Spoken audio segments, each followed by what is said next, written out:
his technical research and speaking skills to genealogy and researching family history. Okay, Mike, it's your turn. Please welcome Michael Schwartz. Thank you very much, Tom. Can everybody hear me? Okay. Yes. All right. Now, I need to warn you that some of the slides are going to have some small detail in it because they're going to be images of genealogy records. And so anybody who has some difficulty seeing, there's still seats up front. You might want to come forward if you're really interested in this. And that actually raises another question. How many of you are pursuing family history research?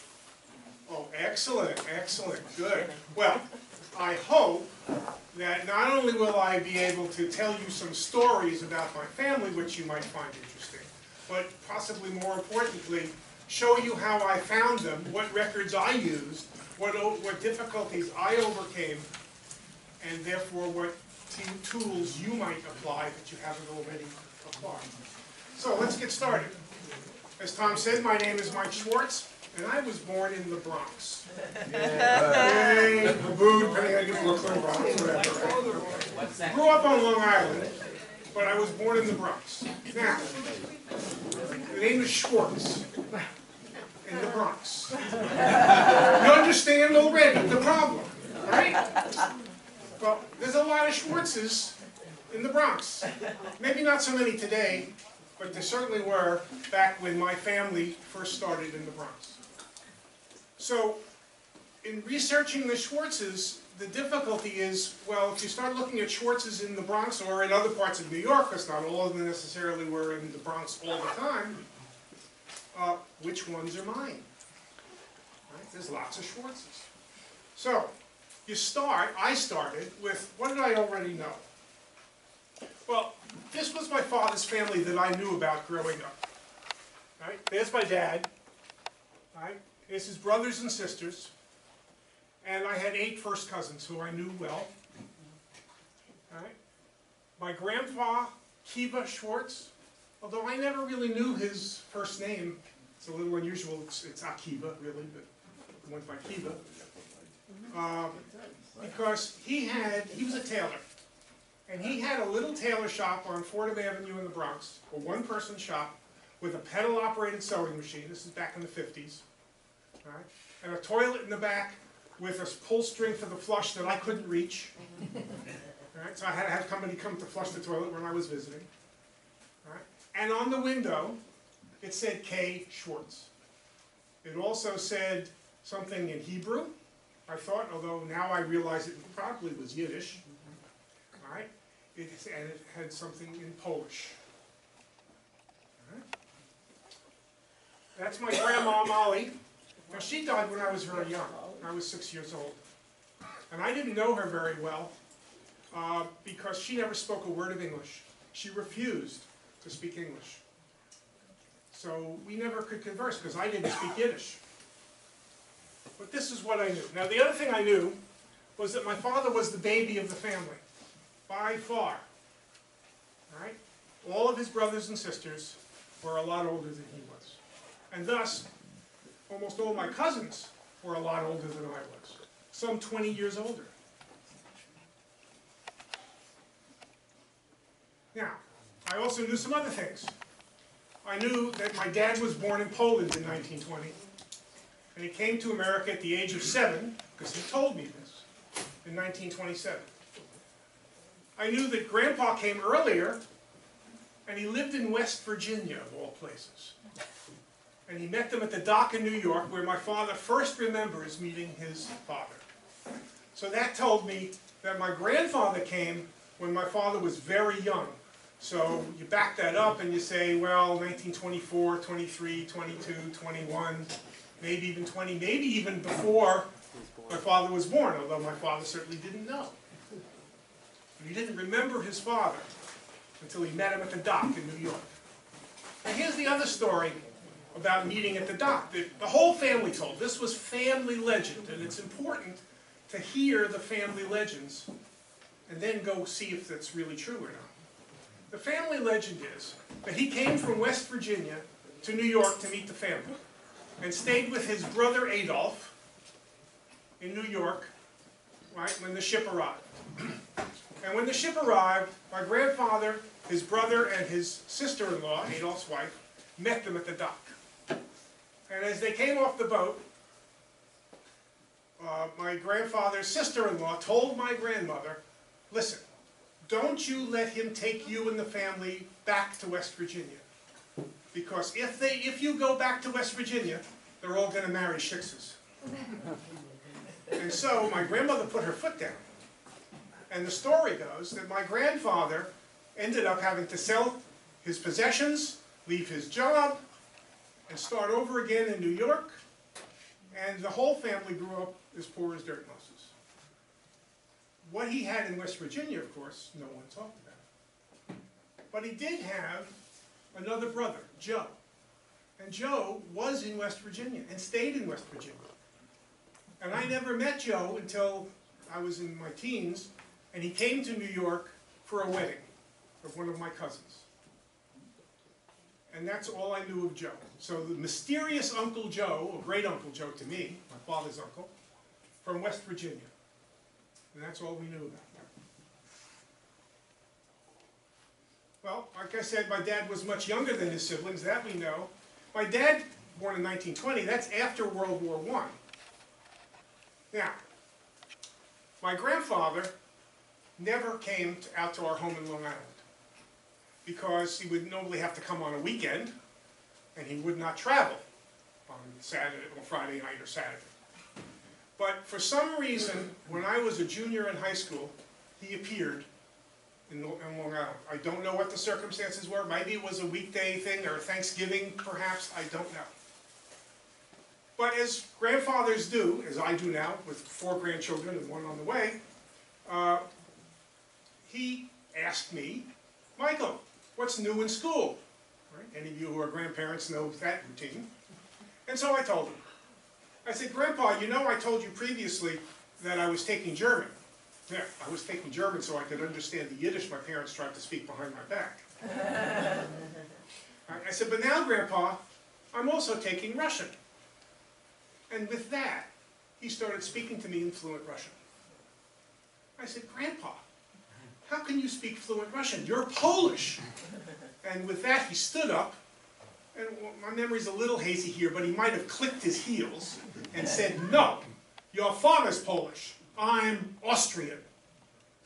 And then he proceeded to explain that he had been a soldier in the Austrian army in World War I. But he also explained he wasn't a very good one, and he was captured by the Russians and sent to Siberia as a prisoner of war. Grandpa? The little tailor with the pedal-operated sewing machine? Prisoner of war? No, that couldn't be. But that's what he insisted. So that stuck with me all these years. And in fact, that's one of the reasons I got interested in genealogy. Because I wanted to find out if that was really true or just a Bürgermeister.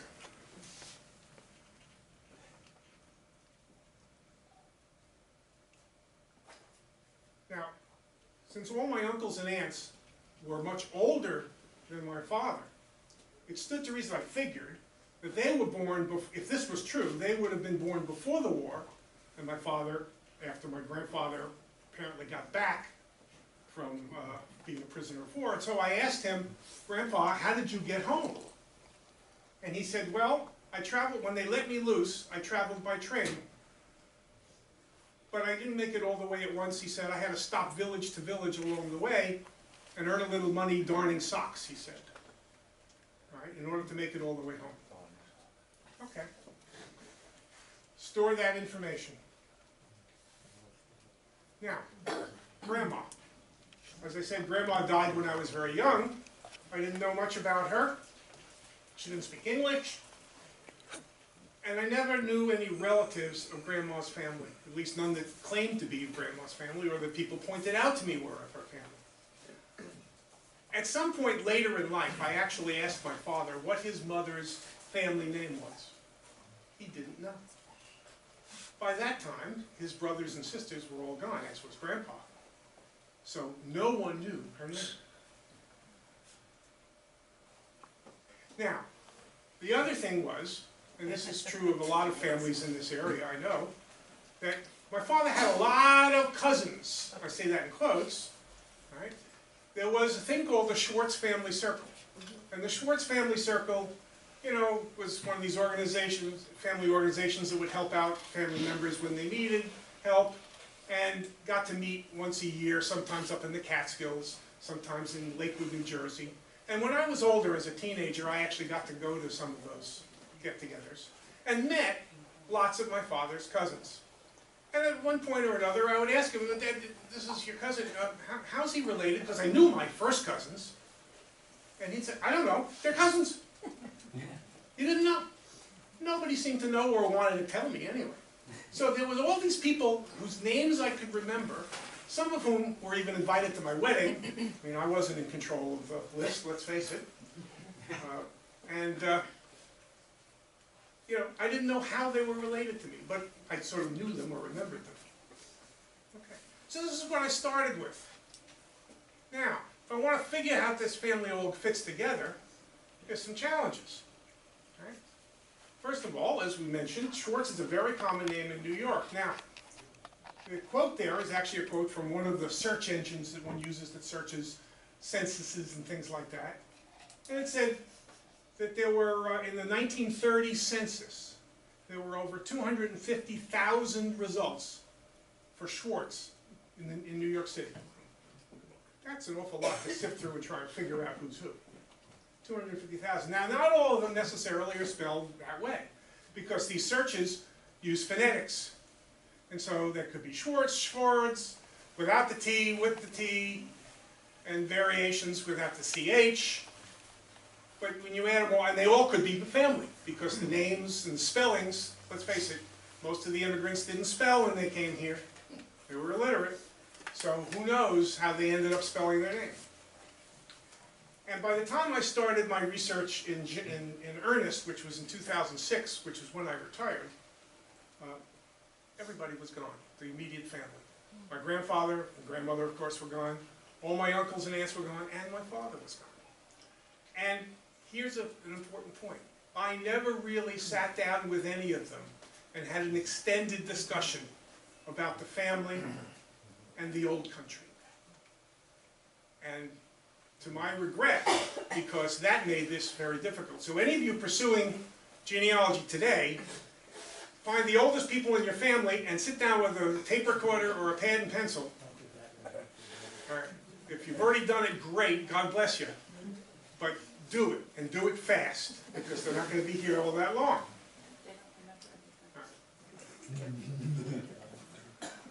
I did have some additional starting points. I knew my father was born in Poland. And after he died, in his papers, I found a treasure trove of information. He'd never shown this to me. But I found his passport.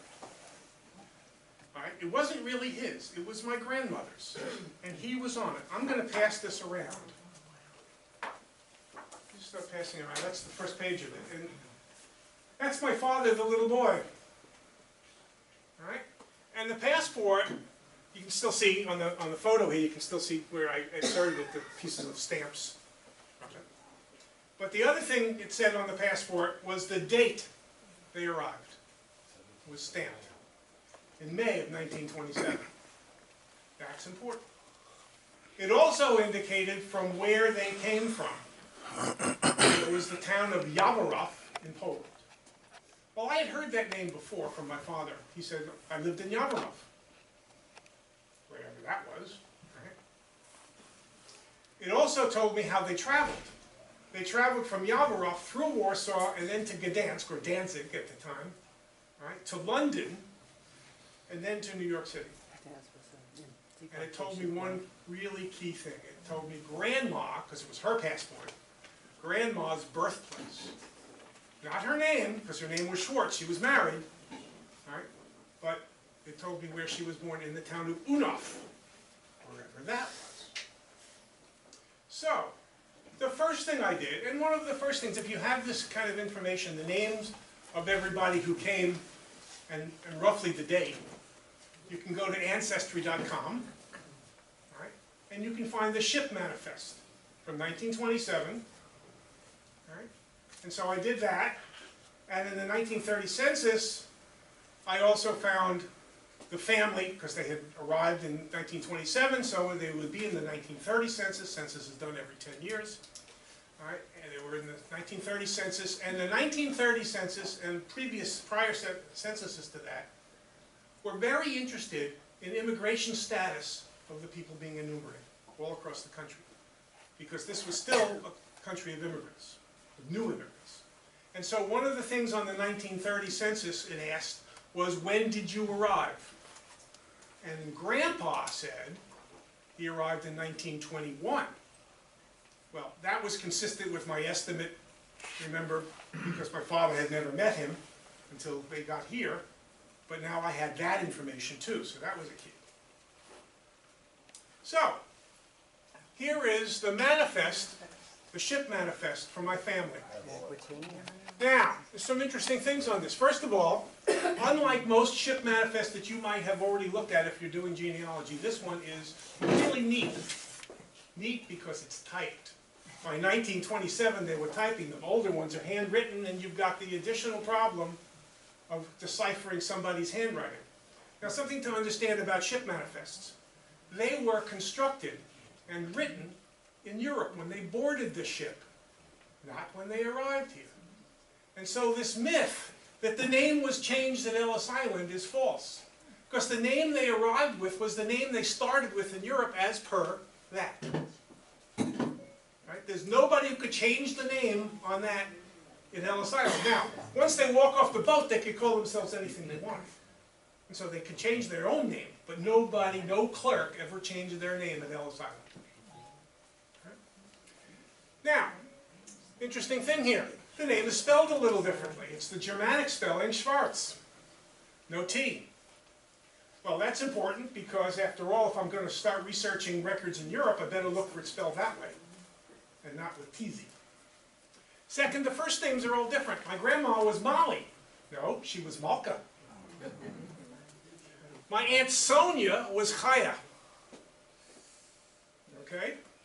My Uncle Morris was Moshe, or Moses. My Aunt Ray was Rebecca, or Rivka.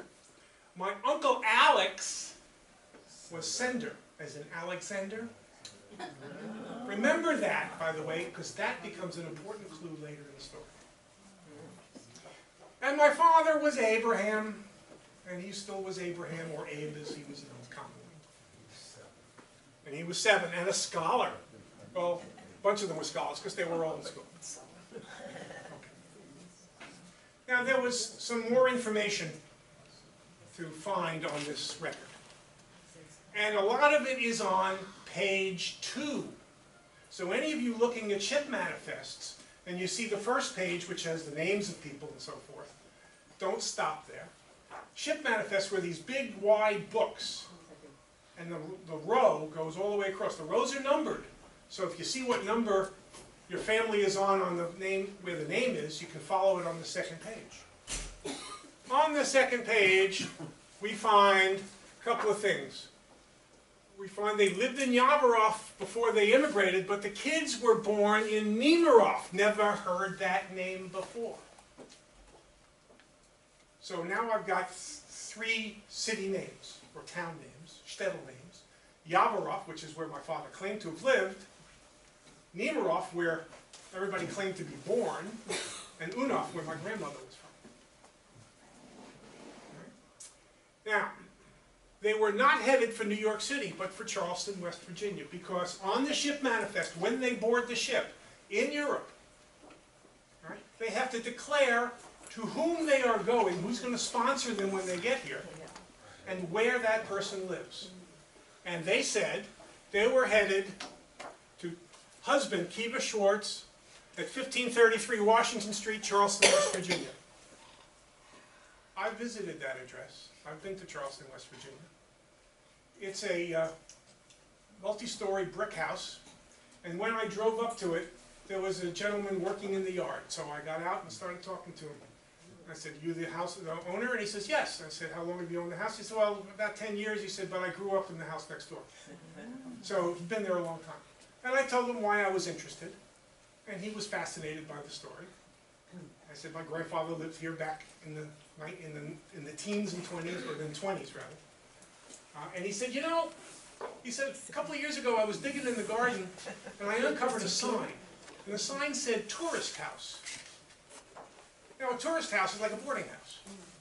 And so that told me, my grandfather, who was alone, no family, right? Family was still in Europe. Right? Grandpa was living in a boarding house. And that's what that house had been. Okay, cool. I learned something else on this too. Something really important. Because on the second page, they ask, who is the nearest relative you're leaving behind in the old country? And Grandma said, her brother, Aaron Schudrick of Oona, Poland. So what's her name? Schudrick. Mystery number one solved. Right? And that's actually significant. How many of you know what the name of the chief rabbi of Poland is? Michael Schudrick. You got it. Born where? Born, where was he born? In Maybe in Long Brooklyn. Island. In Brooklyn. I knew his family.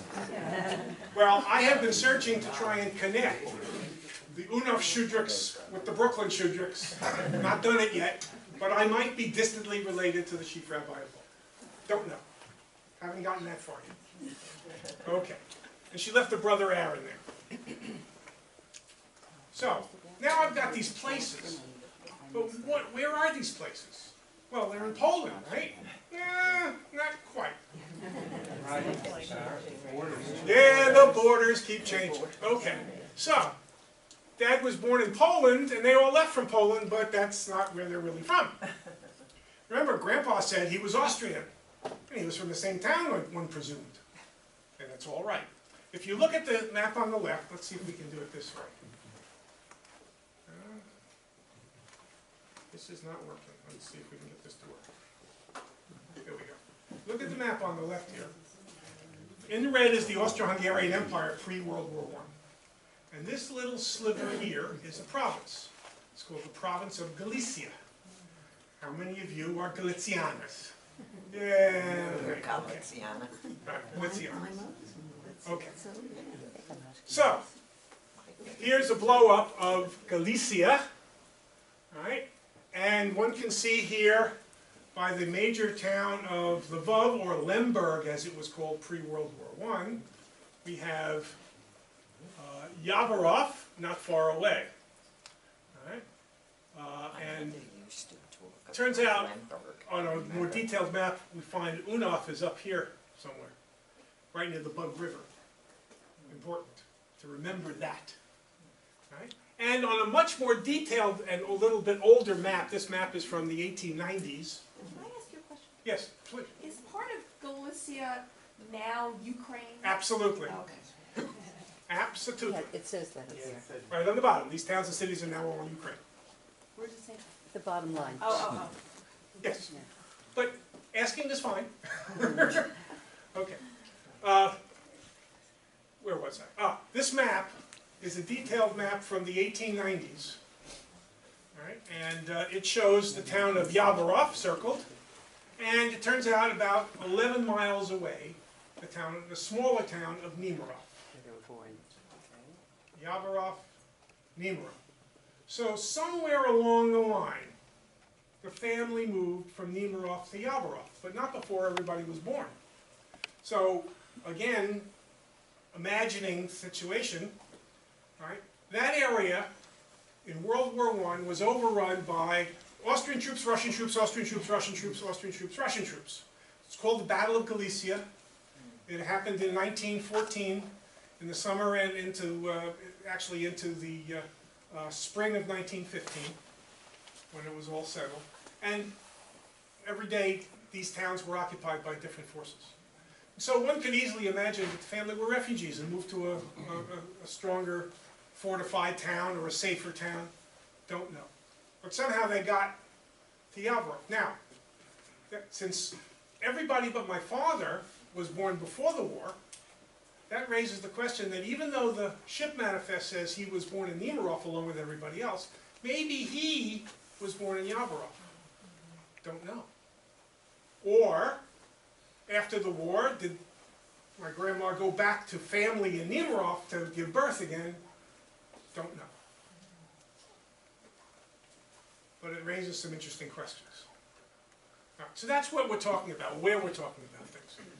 Another thing of interest, by the way, is that Oona, where Grandma was from, is pretty far away from Nemiroff.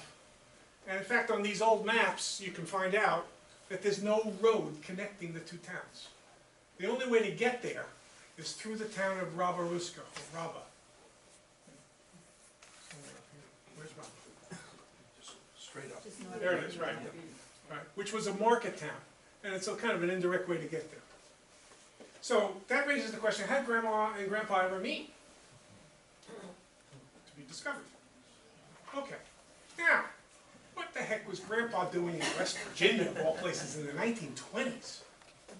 Well, Great Uncle Joe lived in West Virginia, so I said, let's go find him, and maybe that'll give us some clues. And besides, Schwartz is in New York, 250,000. Schwartz is in Charleston, West Virginia. Handfuls, if that. A lot easier to do, so take the easy way. Important point, follow the siblings if you can't follow the principals in your family. And lo and behold, in the 1920 census, there's Joe Schwartz and family, his wife Helen, and his children Ida and Mitchell. Well, it tells us that Great Uncle Joe migrated in 1908. See where the arrow is. 1908. And Grandpa in 1921, after the war, before the war. So Joe was here pretty early compared to Grandpa. Had plenty of time to establish himself before Grandpa arrived. And Joe had 2 children, and so this all of a sudden raised an interesting question to me. Could I find them, or their children, my second cousins? All of a sudden, a new adventure appeared to me. Could I find people I didn't know were relatives? Now, that's a kind of common thing in genealogy, but I'd never pursued that before. I was still just trying to figure out how everybody was connected and people I knew. So, I started to pursue that. Now, Ida probably had gotten married and therefore changed her name, so that's a dead end. All right? Women are tough to find. So I said, let's start with Mitchell. Now, he was born in 1916, according to the census. He's 3 years, 11/12 of a month old in 1920. All right? And so that's roughly 4 years older than my dad. And my dad had died in 2004, so I figured, well, you know, Mitchell actually could still be alive in 2006. But I was hoping he wasn't. That's macabre, I know. I was hoping he was dead. Why? Because Find his dead record. records are easier than life records, right? Yes. And in fact, the Social Security Death Index, which is a federally populated record, by the way, the rules on that have changed now. Now there's a 3-year lag before you can see information. That's because of identity theft issues, which were not an issue in 2006. But there, I mean, once you died and it was reported to Social Security, it showed up a month or so later in the death index, which is accessible on your computer, public and free. All right? But the SSDI showed a Mitchell Schwartz, who was the right age, had died in Chandler, Arizona in November of 2005. And it showed that his Social Security card had been issued in Charleston, West Virginia. Well, again, how many Schwartzes are there in Charleston, West Virginia? Of the right age, and the name Mitchell, this had to be the guy. So, how do I find it? Well, go to the obituaries, newspapers. And I checked the obits for the Arizona Sun-Times. Chandler, Arizona is a suburb of Phoenix, and the biggest newspaper in that area is the Arizona Sun-Times. That's easy to find out. All right? And I found the obit. And there were no family details. Usually obits say survived by, and that would be the name of his children, and they'd be my second cousins, and they would tell me where they lived. And I could contact them, right? Wrong. But this, even back in 2006, was the age of electronics. And as many newspaper obits have to this day, they had an electronic guest book for people who couldn't attend the funeral to send their regards. And 2 friends of the family, and I knew they were friends, not family members, just by the way the messages were worded, all right, had used it and had left their email addresses. All right, so these are perfect strangers to me and not related to me. But I sent them an email anyway. Here's the email I sent. And the wording is I think, critical, because I've actually done this subsequently several times, and it works every time. I said, please pardon my forwardness, be polite. I'm trying to trace my Schwartz family roots, and I have reason to believe that H. Mitchell Schwartz, that's how his name was listed in the obit, right, who died last November, may be my father's first cousin. I'd appreciate it if one of you could verify this connection with Mitchell's family. That is, don't come back to me, and don't give me how to contact Mitchell's family, because that's intrusive, and they don't know who I am, and if this is a scam, whatever. But go talk to your friends in Mitchell's family, right? In Arizona or elsewhere, and if they're comfortable with it, if they're confirming it, have one of them email me to share information. And that technique works, let me tell you. Takes a while sometimes, but it works. So I waited for a response. I didn't get any response from the people I emailed, but that's okay because I didn't expect to get one. I was hoping to get one from somebody I didn't know. And about a month later, I got one. And here's what it said. It opened with, I cannot believe this is happening. My name is Harold Michael Schwartz, but I go by Mick. And I'm the son of Mitchell and Madeline Schwartz, the grandson of Joe and Helen, all these are right, all right, and later Lily. Apparently Joe remarried, didn't know the circumstances yet. All right, all of Charleston, West Virginia. Bingo! And Joe had another daughter, Ida, yep, Prizer Stone, so married twice. Never would have found her, never. Two names? No. All right, all right. Ida was his aunt. Well, it's some interesting parallels here. First of all, he's known as Mick Schwartz. When I was growing up on Long Island, you know what my nickname was? Mickey. Go figure. Turns out, Mick's an engineer. Guess what? I'm an engineer. And it turns out, Mick and I look alike. And think alike. So here's what happened. After about several months, at least, of corresponding back and forth and sharing information, Mick sent me an email and said, hey, listen, I'm coming to New York City for a conference. Is there any chance you could come into the city and we could get together? Well, I jumped at that chance, and so I took the train into New York and went to his hotel and was sitting in the lobby as I called him, and he says he's coming right down. And as the elevator doors opened and I stood up and he walked out of the elevator, we stopped and froze. We had shared pictures of each other already, so we knew there was a physical resemblance of sorts. But there he was, and there I was, wearing tan pants, a blue shirt, and a leather jacket. Like looking in a mirror. Go figure. Well, nice guy. We got together, we've shared information, and through Mick, I met his sister Marilyn. Where's Marilyn? Next to Mick. All right. His cousins, that's Ida's two daughters, Phyllis and Bev, who I later met in person when they were visiting other cousins from their mother's side, from their father's side, in Florida, and we were in Florida at the time, and they stopped by, and we shared and exchanged photos. All right, so very pleasant. All of a sudden, I've got 4 second cousins I never knew I had, and among other things, they shared with me a photo of Great Uncle Joe, Great Aunt Helen, Mitchell, and Ida, and a later picture of Uncle Joe. Sort of like I remembered him because he was known, legendary in the family, for wearing top hats and spats. He was always dressed dapper. From Bev, who was Ida's oldest. Ida was the older of the 2 children of Joe, and Bev is the oldest grandchild of Joe. So Bev, who lives in Illinois, by the way, Bev inherited Ida's family albums. And in that, she had some photos, which Bev has shared with me. And here's one. Here's a picture of Great Uncle Joe's tailor shop in Charleston, West Virginia. Joe is the one in the middle. So he had 2 employees. That's a pretty big tailor shop, one would think. It's a little difficult for you to see it, I think, on the screen, but the reflection in the window includes, on the left-hand side of it in the back, if you blow it up and look very closely, a Model T Ford, which suggests that this picture was taken somewhere around 1912. Joe had arrived in 1908, so in roughly 4 years, he did pretty well. Huh?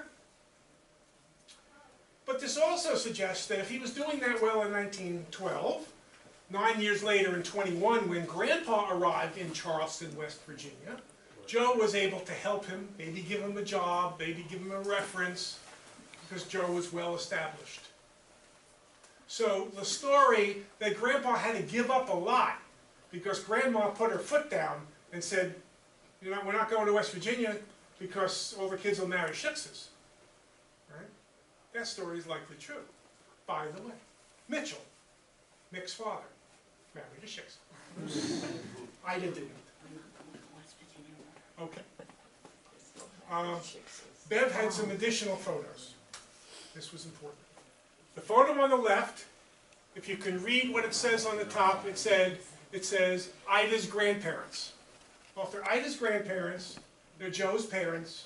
If they're Joe's parents, they're Kiva's parents, my grandfather's parents, they're my great-grandparents. That's my great-grandparents, Benjamin and Ethel. And she had this other picture on the right. And she said, I don't know who this is. Do you? And I looked at it and started laughing. I knew exactly who it was. How?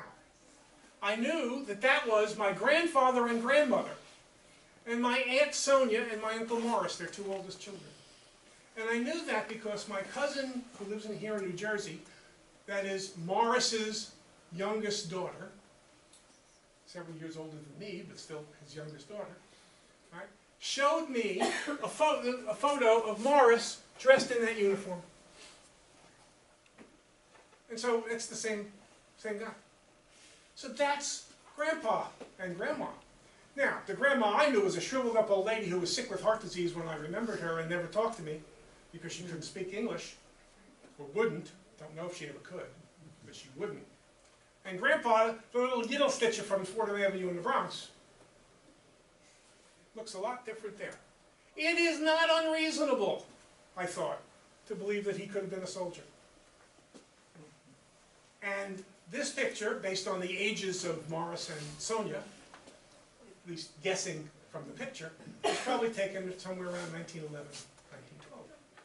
So roughly the same time as the picture of Joe's family in Charleston, which suggests that they exchanged pictures. How you doing in America? Here's how we're doing in Europe. Makes sense, huh? Okay. So we're learning a little bit more about the family, and especially about Grandma. Grandma looks pretty noble there. Right? And so does Grandpa. Doesn't look like they were destitute in Europe, although it's possible because photo studios, this was clearly taken in a studio, right? Photo studios sometimes dress them up. So we don't know for sure. Okay. Well, since I had been working on the Joe Schwartz line of the family, I said let's continue and just fill that out, just to get all the details done. Well, we knew Joe arrived in 1908. He had told us that in the census. So I found a ship manifest, and there it is. Let's see if we can find it. I've got to turn this back on again. Joseph Schwartz, all right? These are handwritten. These are handwritten, you bet. A little tough to read. He was born in Nemiroff. His father was Benjamin. Yep. This is the right guy. Right? Born in Nemiroff. Right? That's who he left behind. Right? He left him behind in Nemiroff, so that tells me not only was Joe born in Nemiroff, but Benjamin lived in Nemiroff, which says that's the family home. At least back several generations. Okay. And then there's a mystery. Because, again, this is on page 2. I gotta tell you, look at page 2. Page 2 said, who are you going to see or stay with or sponsor you in the U.S.? And it says his brother, Herman Schwartz. Who the heck is Herman Schwartz? He had a brother, Adolf, and he had a brother, Kiva, my grandpa. But who's Herman?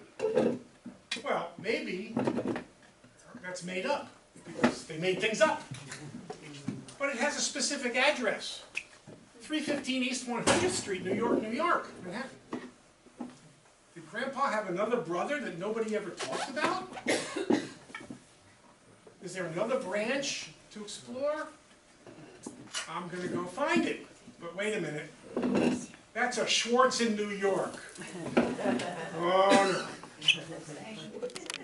I tried. There were no Herman Schwartzes that fit the bill.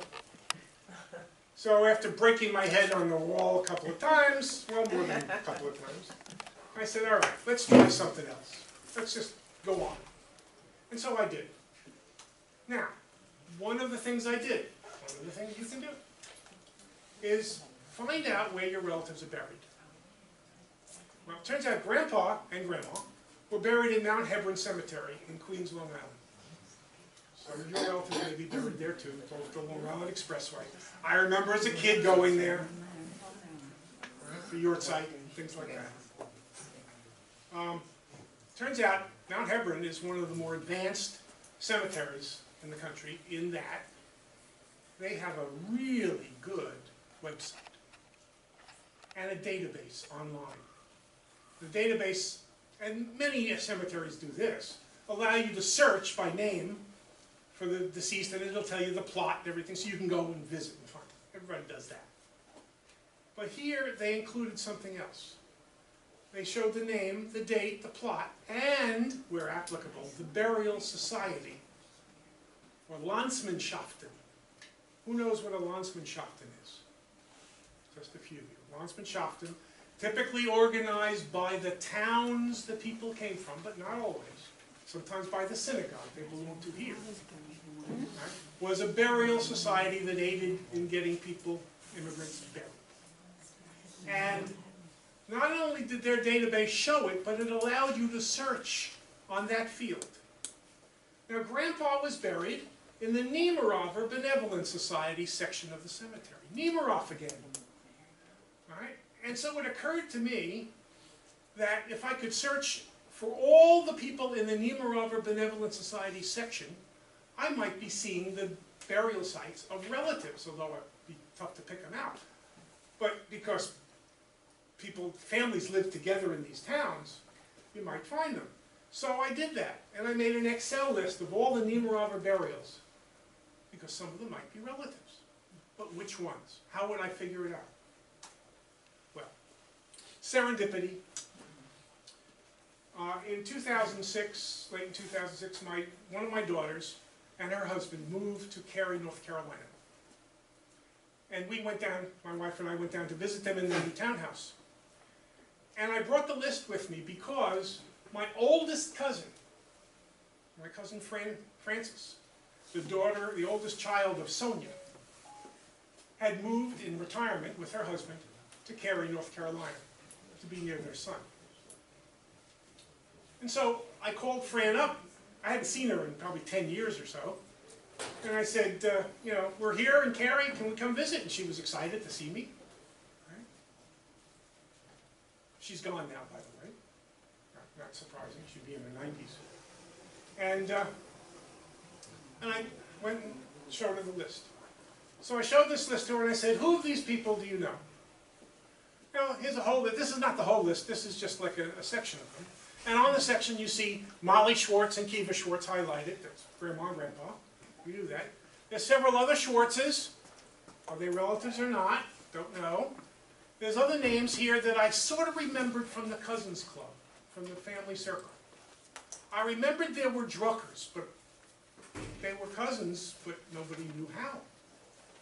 I remembered Brenners. They were cousins, but I didn't know how. So I asked Fran, do you know? And we went down the list. And the first thing she spotted was the Brenners. She said, that's Tanta Sura, Aunt Sarah. I said, Aunt Sarah? Who's Aunt Sarah? She said, Grandpa's sister, dummy. Wait a minute, Grandpa had a sister? Never heard that. Didn't know. All right, and that's Sarah's husband, Aaron. Yeah, sure, Grandpa's sister. Well, she knew her, but she died way before I was born, so I didn't know her. Okay, we went down the list. She said, there's a bunch of Schwartzes there that are all related. They're brothers and sisters. I said, well, how are they related to us? She said, they're cousins. I said, how? She said, I don't know. But they're cousins. Okay, but they're all in the same household. That's important. Okay, so let's go on. So Grandpa had a sister. Well, so I started researching Sarah Brenner. And I found that she arrived in New York in 1927, a few months after Grandma and my father and the rest of the family.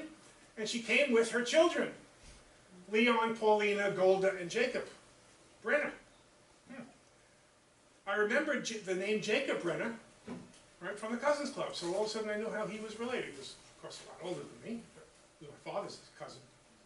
Right? But eventually it led me to contacting Leon's daughter Diane of Massachusetts, another new second cousin. We're Facebook friends now. We've never met in person. She lives in Western Mass, but we converse and share family information and so forth. Pretty cool. That's another second cousin. I researched Aaron Brenner's arrival, and that led to a big surprise. Now I got to tell you, I had been searching in 1921 for my grandfather's arrival, just to fill things out, and could never find it. I know he came in 21, that's what he said. I know he went to Charleston, West Virginia, that's where he was.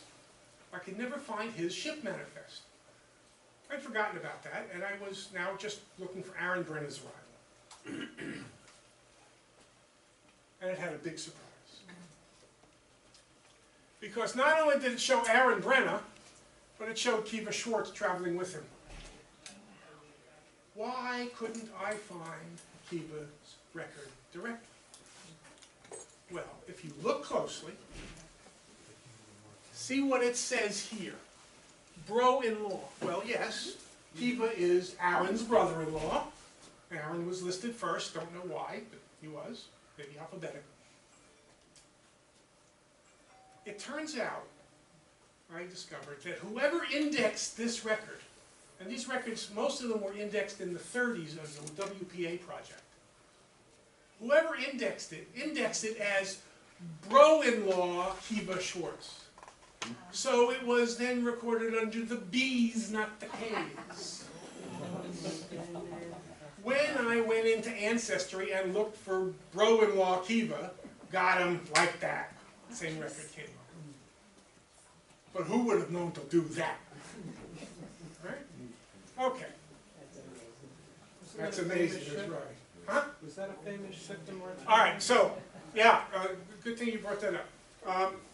When we saw the ship manifest for my grandma and family, they came on the Aquitania. Years earlier, Grandpa came on the Mauritania. Both of them were sister ships to the Lusitania, which sank in 1915. There were three in the family. So these were the two remaining ones. I think it's the Cunard one. Okay. So what else did it say? Well, it said they were both going directly to West Virginia, so Aaron was going to West Virginia too. And Adolf was there, the other brother of my grandfather, because they were actually going not to Joe, but to Adolf. I guess they had their choice of who to list, and they listed Adolf. Turns out Adolf was the older of Joe and Adolf, so they listed Adolf for this. Isn't that interesting? So Adolf had been in West Virginia, and likely his wife had been in West Virginia. Turns out he actually married her in West Virginia, I found out. And so she knew that Grandma's children would marry Schwartzes because she knew West Virginia. Which is why she told us that story. So the story, which is family legend, is increasingly likely to be true, isn't it? Especially since Mitchell did marry Schwartz. Madeline. Okay. Yeah, nice Jewish name. So, next thing, because I'm still thinking about that list from the cemetery, I went to search for those cousins that were connected, right? But I didn't know who the father and mother were, right? But you can do a census search listing a collection of names, and it looks for the combination of names in the household. And so lo and behold, I found them. And the parents were Harry and Sarah Schwartz. And Harry and Sarah Schwartz also were on that list, buried in that cemetery. By the way, my cousin Fran had told me that there was another sibling of that group, Rose, who wasn't buried there. She was married and likely was buried with her husband. I actually remembered Rose. Rose was one of my father's favorite cousins, Rose Hemlock. And she was actually at my wedding. I have a picture of her. Anyway, Harry and Sarah, Jacob, Pauline, Rose, Jenny, and Gussie, that's all the names that were on that list. Not Henry, but because it turns out Henry was born right after the census. So, that's nice, fill that out a little bit, but who's Harry and Sarah? Well, I noticed something. I noticed in the vertical columns of a census is the address being enumerated. So people tend to focus on the names and the information to the right of it, but look at the address. That's important information. And the address was East 100th Street. That rang a bell. But the actual building address wasn't on that sheet because it was an apartment building and there were many pages to that building. So I had to go back a page. So remember I said go to page 2 sometimes on Ship Manifest? Well, sometimes you got to go back a page too in the census. And on the back of the page, the previous page, was the address of the building.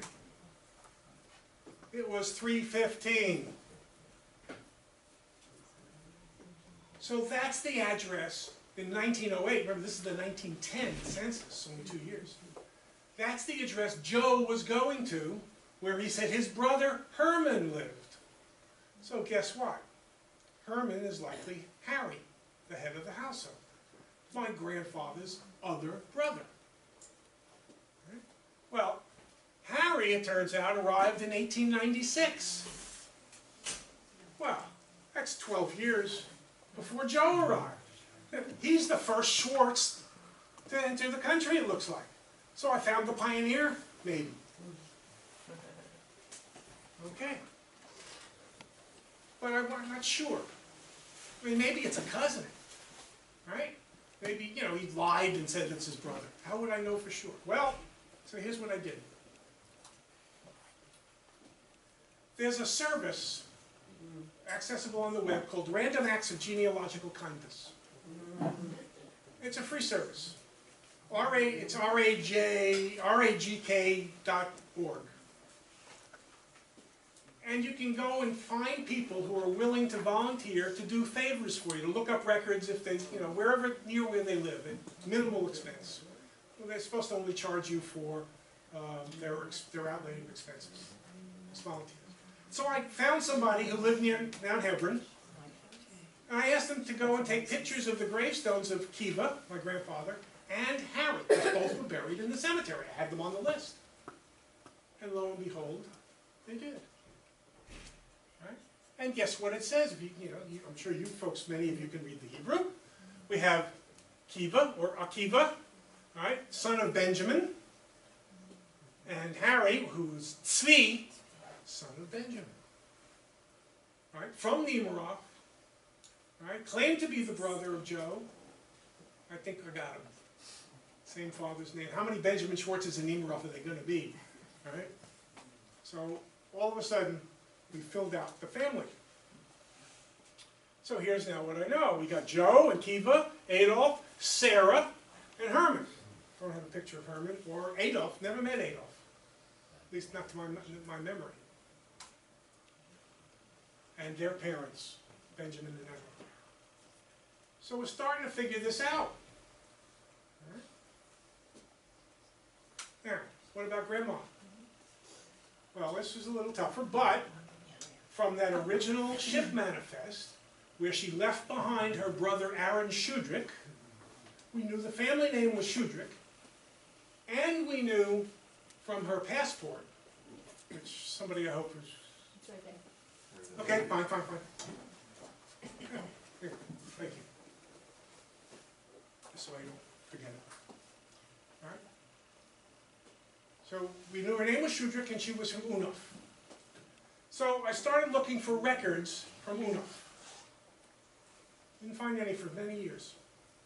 And then, I discovered through various bulletin boards that I subscribed to, that the Polish archives in Warsaw, called the Agad, had digitized and published online what's called metrical books, which are record books, birth, marriage, death books, right, from various parts of Poland. But Poland included interwar Poland. Some of the records from Galicia went after the war to Poland. And some of the records went to the Soviet Union. Right? And it turns out that because my father was born in Poland, even though my grandfather was Austrian, all right, those records went to Poland. And so they were in the Agad, and they digitized them, and they put out this huge file of stuff, all in Polish, but there's a thing called Google Translate. And it's not perfect, but it's pretty good, because I don't speak a word of Polish. But through Google Translate, I managed to translate the instruction pages on how to access these records and what they were. And lo and behold, among the books was a book that translated to the registry books of Jewish communities from the area of the so-called Bug River. Bug River. That rang a bell, because remember I showed you on that map, the Bug River? Well, that's kind of where Oona was. So I said, maybe there's records of Oona in here. And I started looking for Oona, and did a word search for Oona.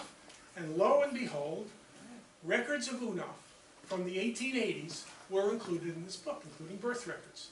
Now, I knew what my grandmother's birth date was claimed to be. So I went looking for that date, because they were in date order. And lo and behold, I found my grandma's birth on March 22nd, 1883, in German. Why German in a Polish book? Because it was Austria-Hungary and they spoke German. Well, I could read German pretty well. I didn't even need much of Google Translate for this one. All right? Now, the information on here includes the fact that her father's name is Sender Schudrick. Sender. That's my Uncle Alex's real name. Uncle Alex was born in 1913. When do you think Sender Schudrick must have died? 1913 or shortly before. Right? We all know the new Jewish naming conventions. Right? Uncle Alex was named for his grandfather. Nobody knew that. But me. Sender Schudrick was a Kusinov in Oona. A Kusinov is a furrier. Now, I did a little research on the town of Oona. Oona, in the northern part of Galicia, all right, was in an area with lots of Hasidim. It's the center of Hasidim. I don't think that family was Hasidic, but we all know what Hasidim wore back then. Fur hats. And still. So he had a pretty lively business, I'm guessing, which suggests that picture of a stately Grandma Malka, right, wasn't made up by the photographer. That was probably her. She probably came from a pretty good family, pretty well off. Also found that the mother of Malka, who I knew from her death, New York City death record was Fanny, was really Fega, right? And her name was Fega Drucker of Nemirov. Oh. Grandma was a Drucker. That's why Druckers are in the family circle. They're not on my grandpa's side, they're on grandma's side, but they're from Nemirov. And there's no connection between Nemirov and Oona. I have a feeling, but I haven't proven this yet, that Grandma and Grandpa might have been in an arranged marriage. I think Yenta from Fiddler on the Roof had a say in this. Right? How else would they have gotten together? Don't know. At the Marcus Town. I can mark it down, yeah, but, yeah, just, they picked her up. Think of the Moors and the customs back then, that didn't quite happen that way. I don't think, I mean, it's possible. They were selling things. Well, possible. But who knows? Okay.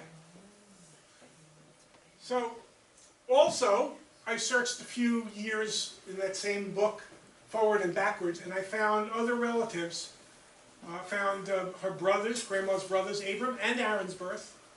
Sisters Leah, Shidel, Bina, and Udal, all born in Unuf. These are great aunts and uncles that I never heard of. And likely never, as far as I know, never came to America. I've never been able to find any of them here. And given the times, likely perished in the Holocaust. And one of my ongoing research things is to start working with the Yad Vashem database to see if I can find some of them there. Haven't done that yet. So, we filled in some more things. Only one more thing to go. How it all started. Grandpa's POW story. Is that a Bubba Meiser or what? Well, I was stumped. I had tried lots of things to try and find military records from the Austro-Hungarian army in World War I. Not an easy thing to do. I even had been vacationing years ago in Vienna.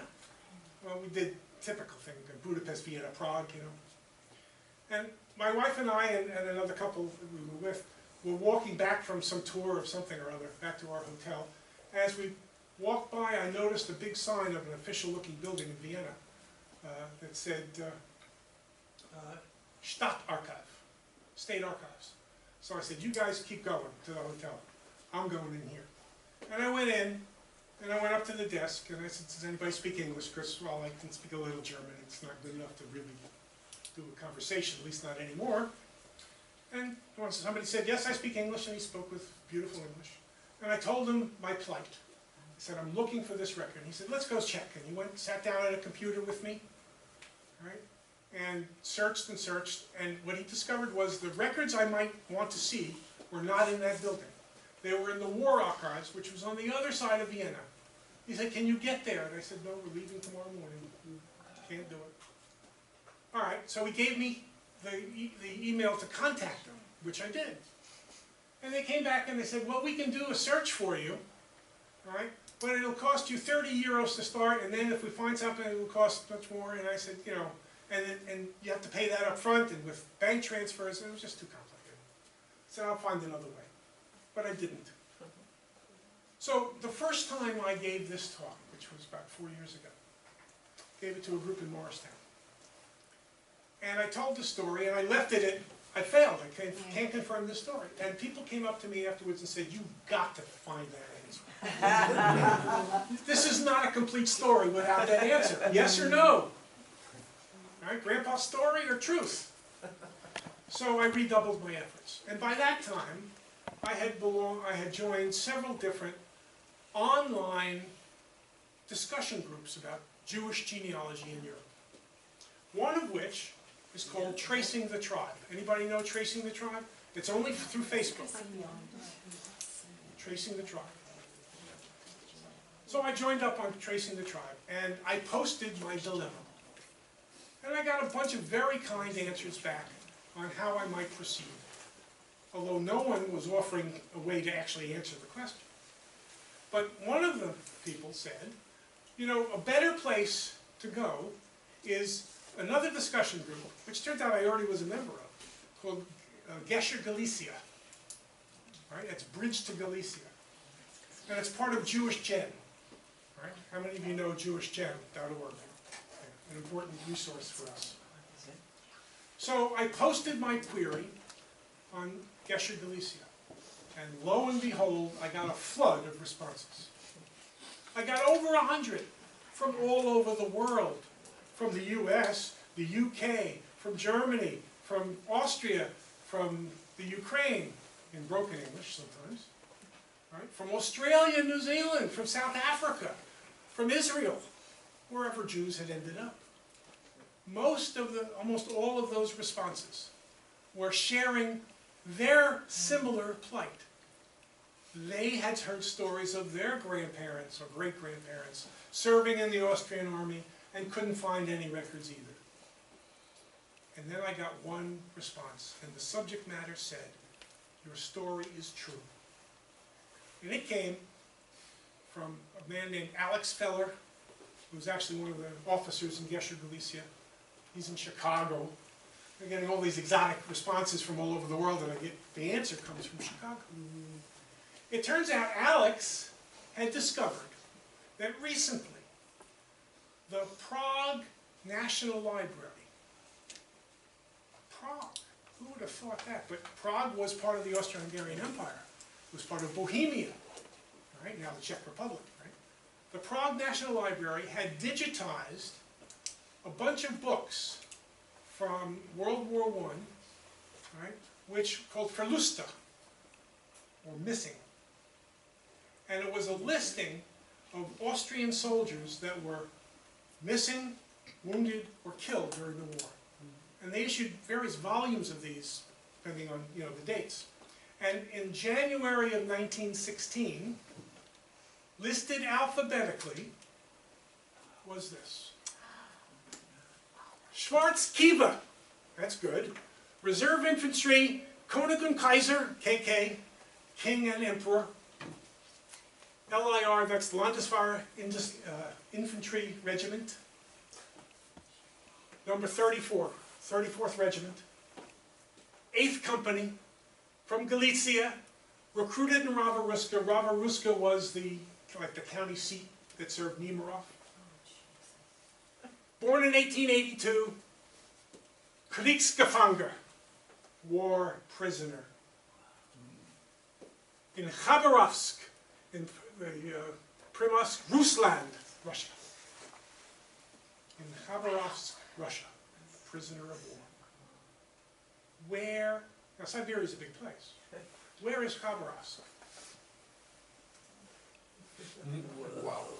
Wow. Yeah, it's a little messy map. This, got this off the web. Kriegsgefangenenlager, as prisoner of war camps. All right? Also in Russian, from 1914 to 1918 in Russia, and there's little numbers scattered all through that, and a list up top. And the list is in Russian. But guess what? Remember how this all started? I told Grandpa I was taking Russian. I can read that list. And I read it, and there in Russian script, in the Cyrillic alphabet, is Khabarovsk. And there is the corresponding number. Khabarovsk is 300 miles from Vladivostok in the Sea of Japan. The story was true. Now, the only way to get to Khabarovsk then, and now if you discount airplanes, is by the Siberian Railway. So when Grandpa said he got home by traveling by train, but had to make stops along the way, sounds right. Let me add one other thing. How many of you have seen Dr. Zhivago, the movie? Everybody's. Remember the scenes on the Trans-Siberian Railway where the rebels were intersecting the trains and stopping the trains all the time? The generals come up on horseback and everything, and the train has to stop, and they shoot people and everything. Well, gotta remember, after the war, it wasn't quite the Soviet Union yet. It was the Bolsheviks versus the White Army. Right? It was a civil war in Russia. Right? And that part of Russia in Siberia, where that took place in Dr. Zhivago, right, was terrorized by rebels that were intercepting trains and robbing and things. So it's not likely that the trains would go straight through, is it? Grandpa had to stop, earn some money, find another train, get on it, stop again. The stories all were true. It takes some knowledge of history, it takes some knowledge of the movies, and it takes research to prove some of these stories. But it was not a bubble. So, to wrap this up, and by the way, I have handouts of this, so you can take one of these, and also a handout on the table here of some of the web sources that I've used in all of this, so you can try and use them too. But what are the lessons you learn from this? For the first, and I started the talk with this, was gather all you can from family records and stories. Talk to the oldest people in your family. If you have had, I failed to do that. It made my job a whole lot harder.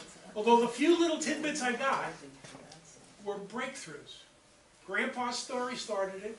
Cousin Fran, the oldest cousin, right, was tremendously helpful without even saying much. Just saying, oh, I know who that is and that is. That's Tante Sura. Those people are all siblings.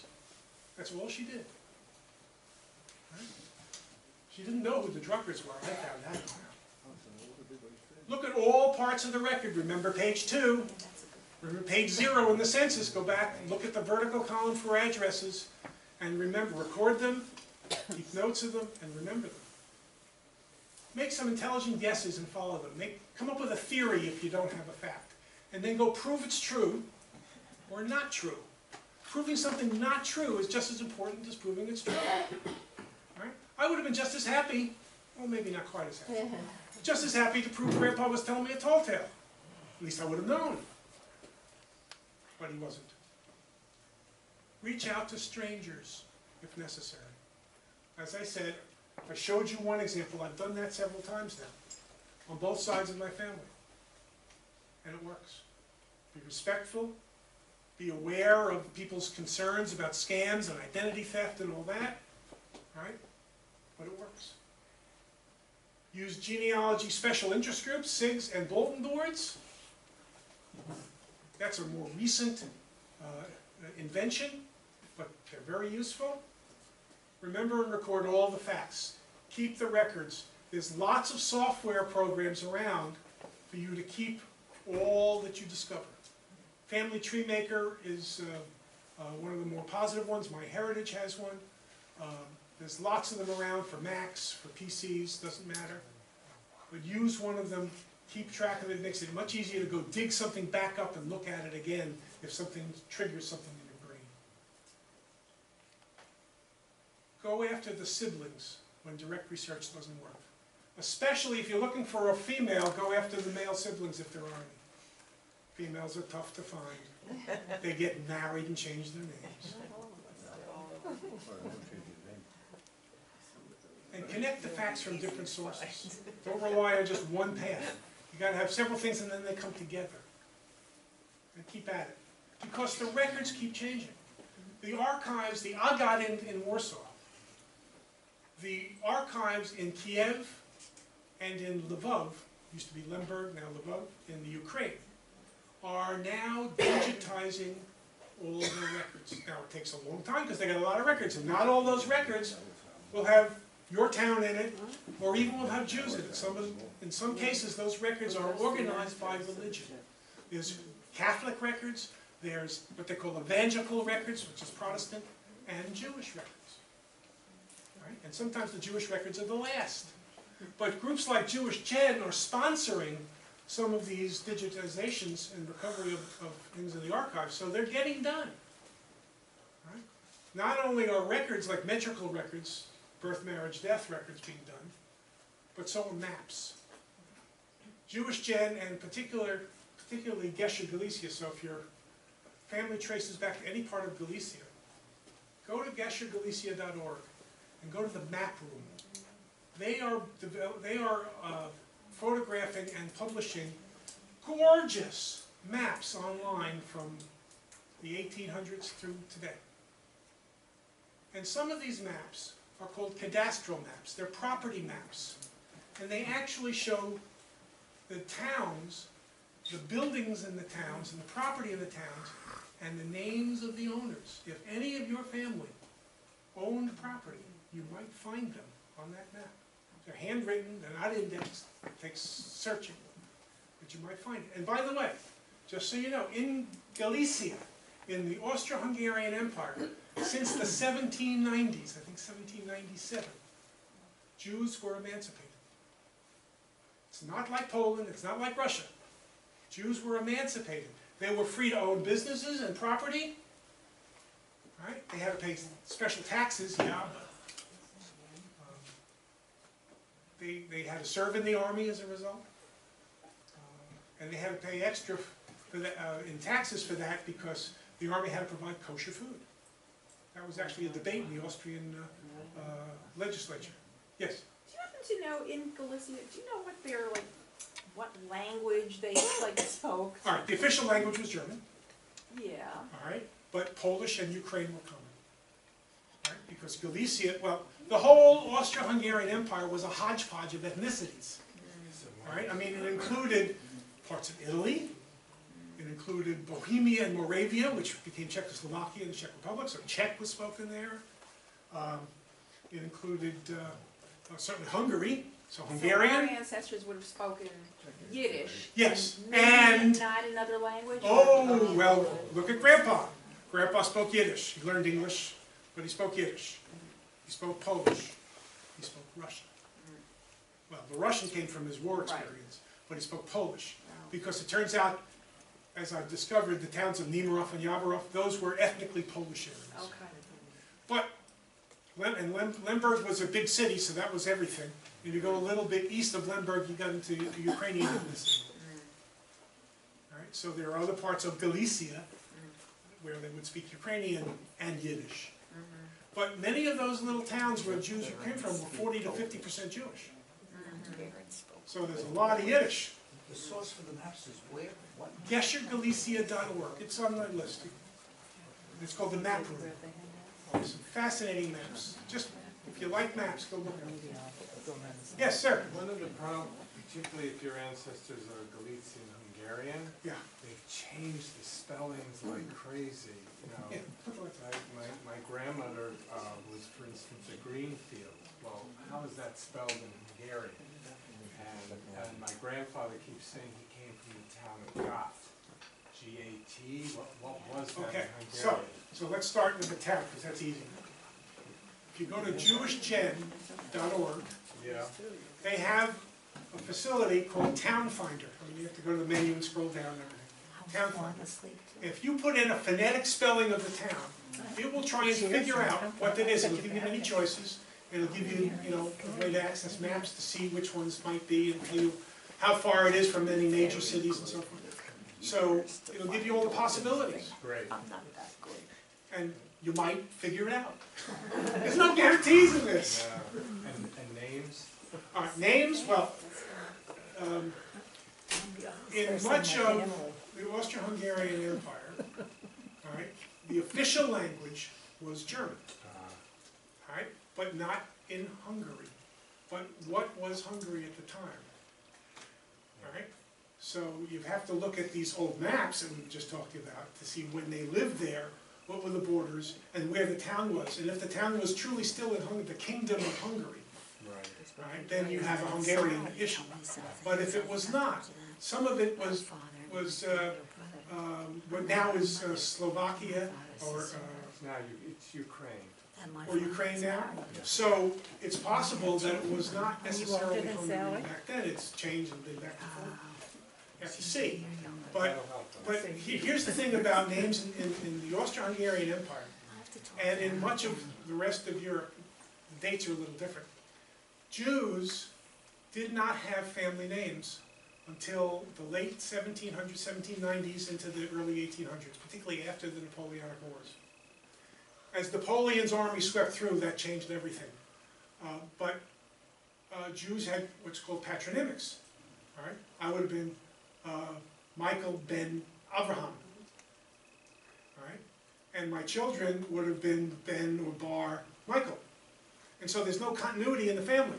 And so tracing records back beyond that point is almost impossible. And that's how we got names like Abelson and Michelson. Well, maybe, but They also didn't have the profession. well, listen, no. Up until the government forced them to take a consistent family name, which varied, but in the Austro-Hungarian Empire actually started before the Napoleonic Wars. So the law was required starting in, I think, 1797, but it wasn't implemented everywhere until the early 1800s, actually after Napoleon was defeated. And the rule in the Austrian Empire was that a family could try and choose the name.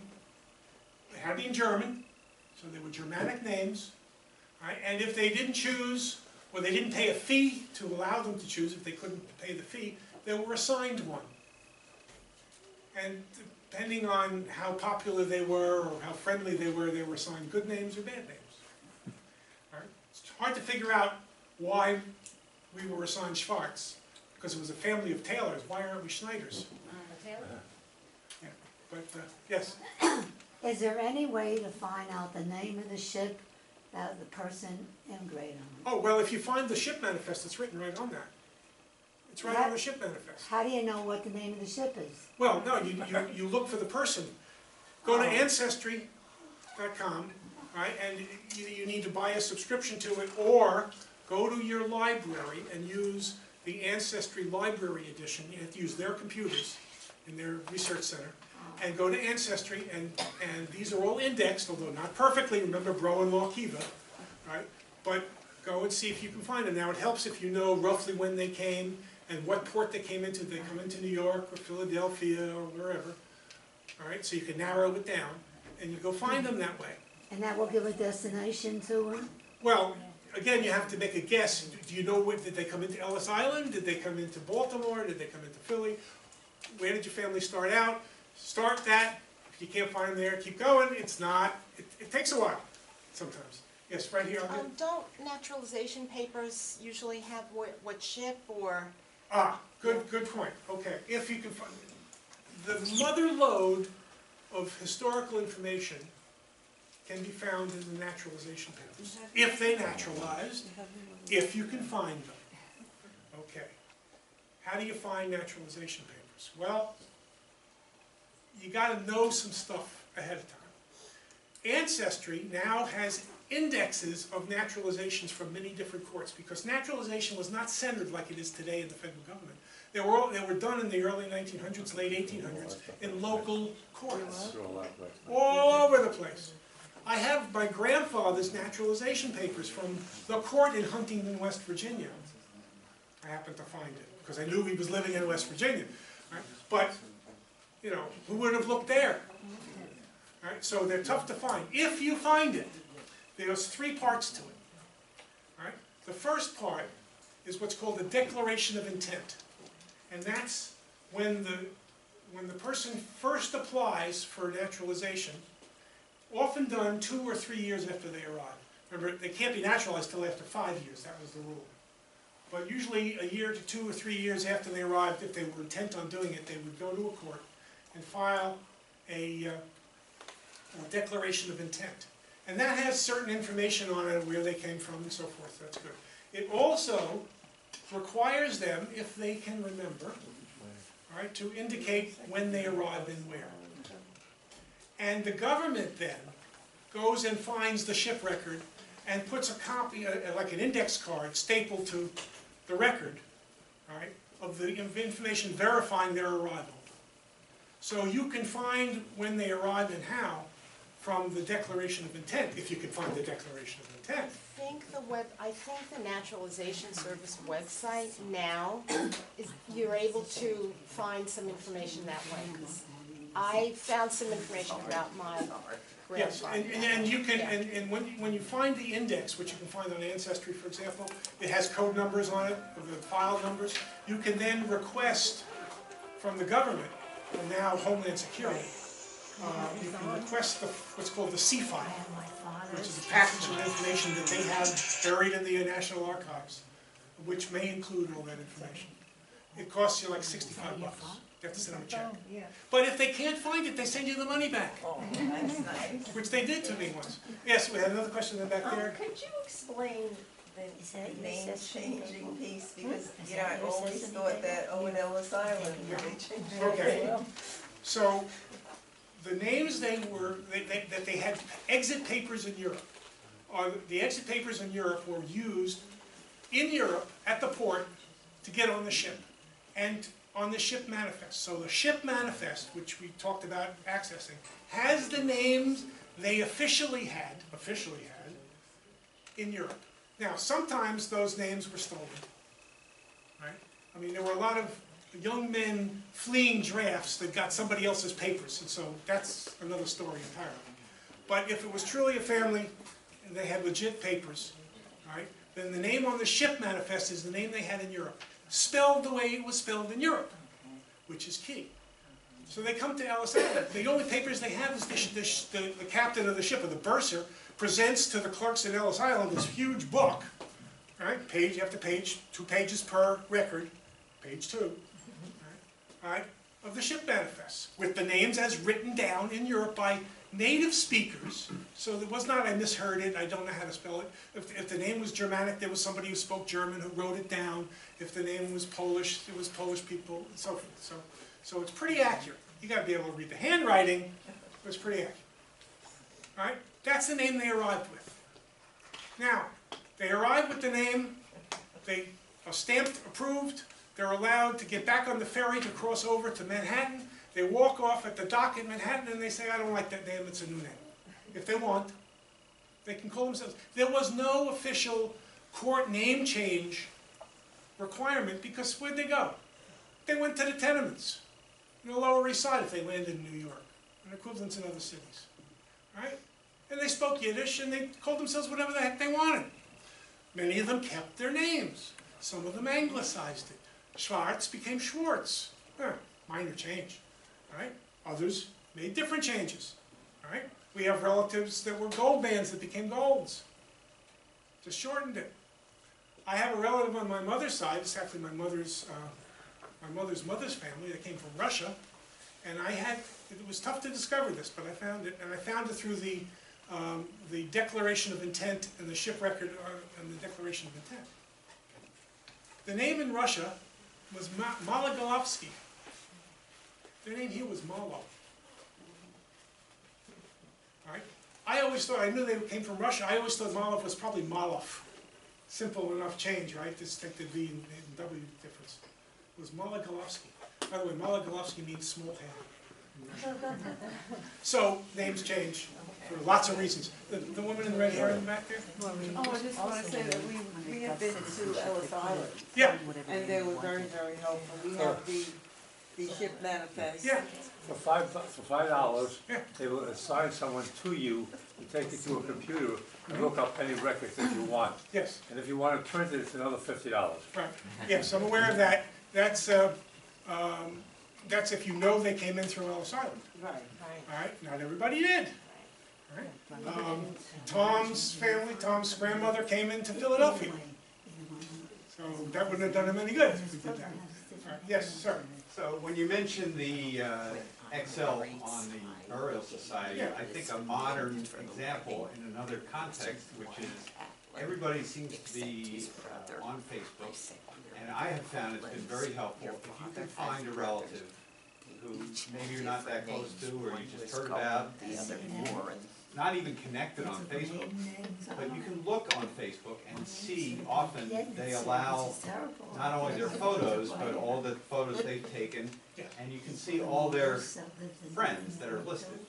And if you do your version of the Burial Society for Facebook, I have found that is a very, very easy way to sort out who your other relatives may well be, and then you go from there. Yeah, I think the major point there, and there's lots of different ways of doing it, and I did it before Facebook was really around and everything, is Landsmannschaften, burial societies, are an important thing to use. And there's a variety of ways of getting at them, that's your point, right? But don't forget Landsmannschaften for burial societies. Because when they're organized by town, and most of them, not all, most of them are, right? That leads you to, their family members were all buried there, even ones I don't know. In the back, I think, yeah. What was the way you said you could find people through property records? On the geschergalicia.org map room. Map room. Right, I mean, that's one of the options on the menu, right? They have what are called cadastral maps. C-A-D-A-S-T-R-A-L, cadastral maps. Cadastral maps are property record maps from typically the mid-1800s. How do you spell that word? C-A-D-A-S-T-R-A-L. At least it's oral. All right. And these are are hand-drawn maps, all right, that are very detailed. They show building by building, house by house, and often will show, handwritten next to the house, the name of the property owner. It's not indexed by property owner, it's by town. All right, so if you know the town, if you, for example, there's a lot, if anybody's from, has family from Brody, which was a pretty big town in Galicia, there's lots of maps of Brody in there. Lots of other maps as well. They're beautifully colored, very attractive to look at, very instructive even without the names, because they'll show you where, because it'll show you like where the synagogue is and show you where the churches are, and you can see how people segregated by religion. All right, and show you the shops. There's the Brody actor. I'm sorry? There's an actor named Brody. Well, yeah, Adrian Brody. And is his family originally from Brody? Could be. I don't know. But in any case, that's an interesting source for maps. If your family was property owners, and in Galicia they might have been. They were allowed to. In Russia and Poland, no way. They often operated properties for the owners, but they wouldn't be listed as the owners. Yes, ma'am. My mother was born in Bucharest. Bucharest, yes. Romania. Probably 90% of her family was murdered somewhere. Yeah. She refuses to tell me anything about anything. Yeah. So what do you suggest for people like that? I mean, she's alive, her brain is fine, but she doesn't want to talk about it. Come tell her about my story. But do you know better, any of these resources, do you know they work in Romania? Oh, sure. There's, I mean, Jewish Gen has a Romania SIG. Oh, it does? Oh, sure. Okay, that's what I was Oh, asking. Romania, Belarus, I mean, you know, all the areas of the Pale of Settlement are covered by Jewish Gen. Okay, that's what Yes. I haven't used it because I haven't need to, but JewishGen.org. Oh, okay. And again, I have here, why don't we just start passing these out? You start on this side and then switch over, you start on this side. You're writing your book. Did you ever visit any of these places your family? No, I have not visited any of these places. Edie, pass them, don't hold them, pass them. You went to Myra. The handouts are circulating. I would like to thank Mike Schwartz for a spectacular presentation. I'm sure we will know more about genealogy than we did before. Thank you very much.